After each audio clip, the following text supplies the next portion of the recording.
So you want to keep doing something until the condition is false. That's what while loop is for. It's great for repeating an action without knowing how many times it will run. So to call it, you will need to right click and type in while loop, and you can just call this node here like this. But for now, we already have it. So and now I will make a condition. So for this particular situation, I'm going to use a float. You can use whatever you like to make a condition. Now we just have the float, and what I make from this is if something is less than or equal to. So we will do just like this. If the float number is less than or equal to 0, then the condition is false. And to make it false, because this shows true, so to make the condition false, you need to drag a pin from here and type in not full. Means it will return whatever opposite of true is. So we will just show is boolean, and now we will connect the node pin to here.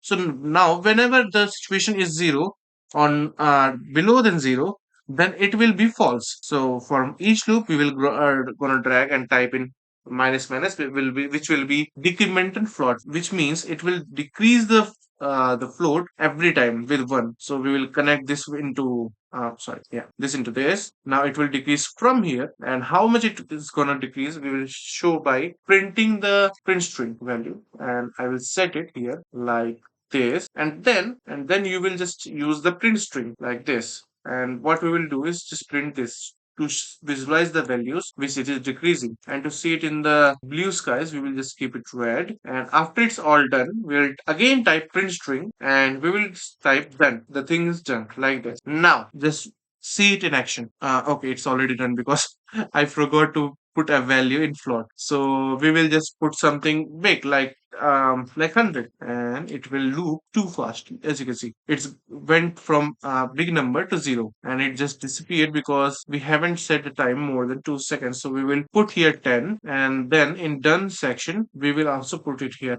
10, so it won't disappear like this. Now when we run the loop by clicking begin play, it goes from 0 to 100 to 0, and as soon as it reaches 0, it just completes the loop. Now it is very useful, but you have to be cautious when using it, because it can literally freeze your game, or if you are in editor it can crash your game. If the condition never ends, it will become an infinity loop. Now where you can actually use it, you will use it while loop for countdowns, draining resources, or checking status until something is changes. So it's an amazing node, but you have to be very careful when using it. Otherwise, it can literally crash your game or freeze your game. So it's a useful node. And hey, if you like seeing these nodes in action, check out the game I'm building, Reborn the Evil Being. It's all blueprint under the hood, and the demo is free to play on Steam. Hope that helps, and as always, I hope you have a great day, and I'll see you around.